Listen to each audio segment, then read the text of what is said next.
I'm Kenneth Butler with Laptop Magazine, and this is Eric Geiler, the CEO of WiTricity. WiTricity is an alternative power charging solution, similar in vein a little bit to PowerMat and Qi, two other existing technologies, but it works very differently, and Eric's going to tell us a little bit about it. Okay, thanks, Kenneth. So WiTricity, wireless electricity Sure. combined, WiTricity. Right. So you mentioned what are traditionally referred to as magnetic induction products. Okay. Much the same way the toothbrushes that you can buy in the store work that charge by magnetic induction. Most people don't know that, but they know that if they pull the toothbrush up out of the base, it stops working, Okay. which is the main limitation of magnetic induction. What WiTricity does is uses a technology called magnetic resonance, which is a way of using magnetic induction without doing magnetic induction, allows you to do electricity over very, very long distances compared to the sizes of the objects that you're trying to power. Right. So the devices don't have to touch. So the devices don't have to touch, and actually, as you'll see as we demonstrate this, here we are at the suite at, think of it as the room of the future. Room of the future. You're here at the room of the Sounds future about and right. show you a whole bunch of ways in which you could use this technology in ways that people probably haven't considered. Sure. So what I'd like to do is walk you through how the technology works.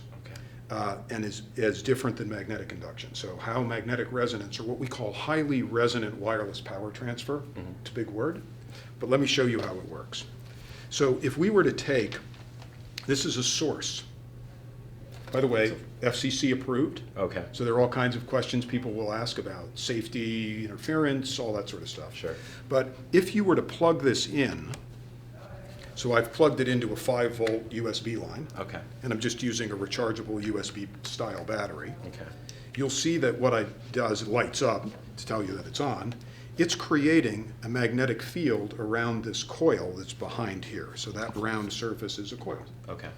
And if I take a smaller coil, so they're not the same size, notice, and what you'll notice now is that energy goes over distance. And if you actually sort of look at that, it works over quite a far distance. It's still actually on at that level, probably about a foot away.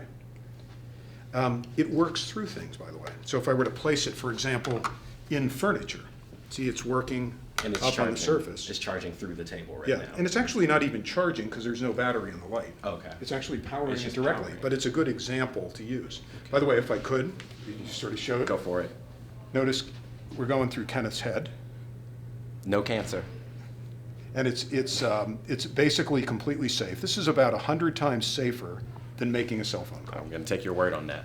It's about the same density as the Earth's magnetic field, because it's a magnetic field that we're using, about the same as the Earth.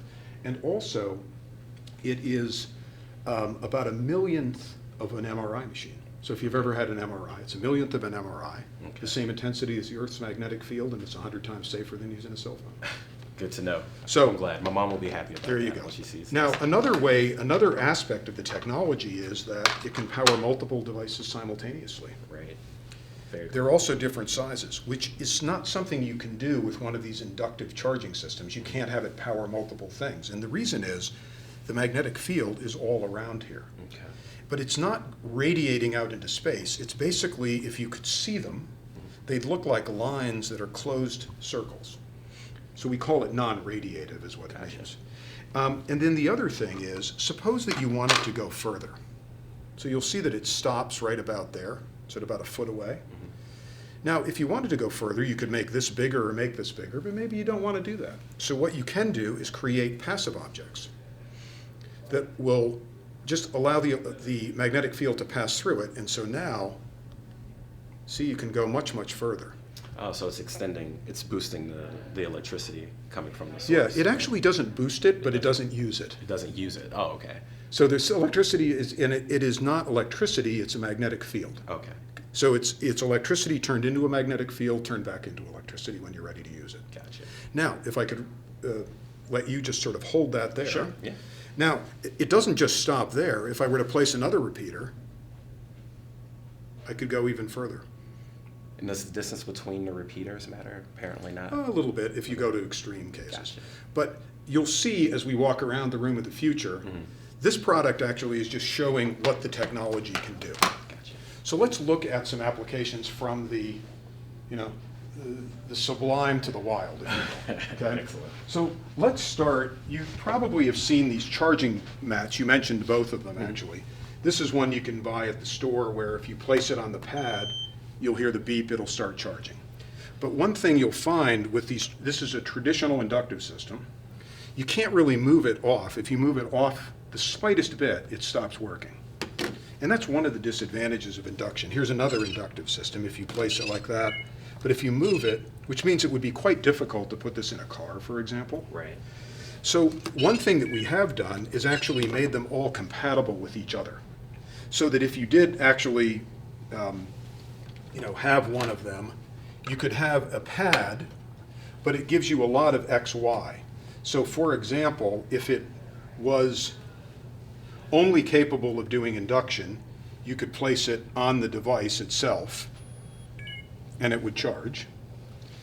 You could, if you put WiTricity and the induction into the systems, it would work both there in the center and it would work off to the side as well. Very nice. So it's a little bit more flexibility. So it gives you the ultimate flexibility XY. Right. This is more in the sublime department. Here are some cases though, this is quite a difficult problem to solve and couldn't be solved with anything other than magnetic resonance. So headphones, generally not a good idea to plug these things in while you're driving in your car to charge them. But if you put a small coil in it, and it's something around that size goes in there, imagine that this is your coffee mug holder, just with a little surface like that. And you plug into your cigarette lighter, and you'll notice, let's see if I, see how he's charging there, the little red light flashing? And you'll notice as you drive your car around, he's still flashing no matter where he sits. It would be very difficult to do that with one of these pads in your phone because the phone will bounce off, fall off the seat. Under the car seat. Yeah, and then the next thing you know, this at least would sit in there and charge continuously. So Very cool. let's look at a laptop application. All right, perfect. So let's suppose that here's our computer. Let's suppose that we put the source of the electricity into the computer, because there's electricity in there already because it's plugged in, right? Right. And we put the coil in the back of the phone. So one of those little thin coils is embedded in the back of the phone, and then when you place it next to the computer, it charges. This is something everyone can appreciate because you're thinking, my phone's dying, I get the electricity from the computer. Isn't that a great application? Yeah, that sounds pretty awesome. I like to see that sooner rather than later. Sooner rather than later. So tell your clients at laptop that it's time to do that. Yeah, right. Let's sort of go up the power curve. Television. Most people love these widescreen TVs. What do they not like? The power cords. You can probably even get the picture to come remotely, wireless HD and those sorts of things. Sure. But what if you could get rid of the power cord too? So this television set, the source of the electricity is just down here. The coil that powers the television set, and this is a regular television set, Right. is essentially powered from this coil here. So think of it as a larger version of the thing that I just showed you. And if I turn it on, what you'll see is it'll turn the television set on, and you're looking at something that's working at probably, 120 watts, something on that order. Mm-hmm. And of course, there's no picture, so we'll have to see if we can find something available for us to look at. Here we go. But you can see this is a fairly powerful,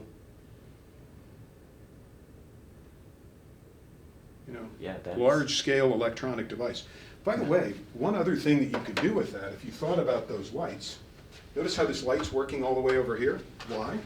Because it's running from the television set through the repeater all the way across here, all the way over here. That's amazing. So you imagine you could sit in your chair watching television set while your cell phone charges in your pocket. Or you could have one coil in a room. And one coil in a room. Repeaters lined out around, charging everything. It's pretty cool. That brings me to a question. Is there a sort of maximum amount of power that can be conducted through the coils? Or is there a gadget that couldn't be charged? So at WiTricity, the largest thing we're currently doing are electric cars. Okay. Those charge at 3,000 watts. You drive them into your garage, and they're powered and they're charged wirelessly. Right. So what comes after that, that's pretty powerful. You could probably eventually do your own house. Right, The whole thing.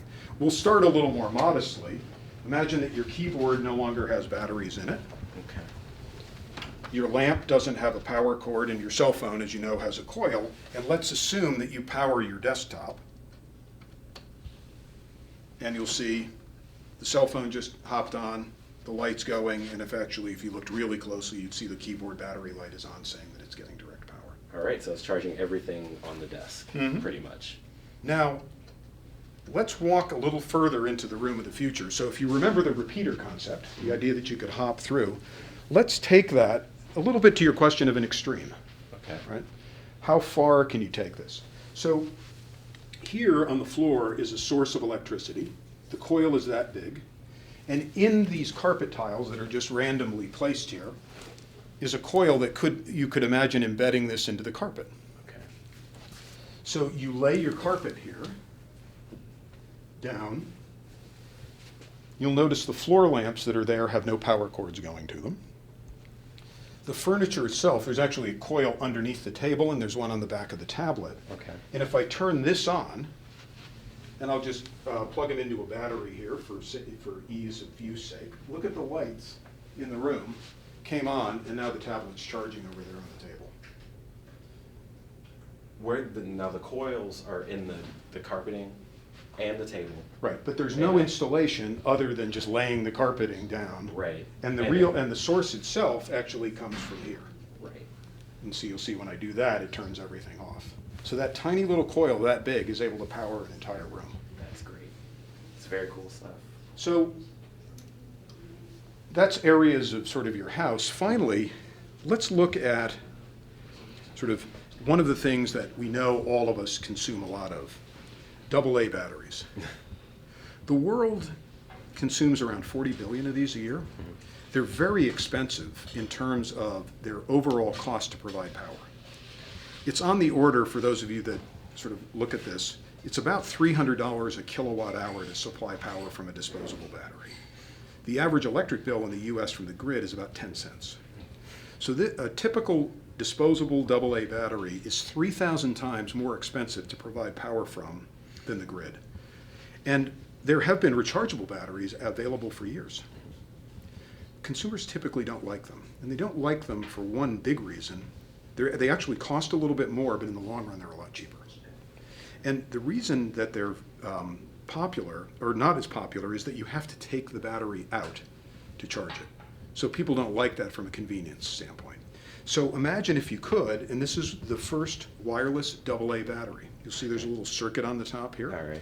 Inside here is the equivalent of a AAA rechargeable battery and a resonator or coil structure that's in there. And if you were to imagine that you'd have a charging bucket at home, so there's a Wii controller and a camera with the WiTricity batteries just inside the device, and you'll see when I turn it on, see how all the lights light up inside the game controller?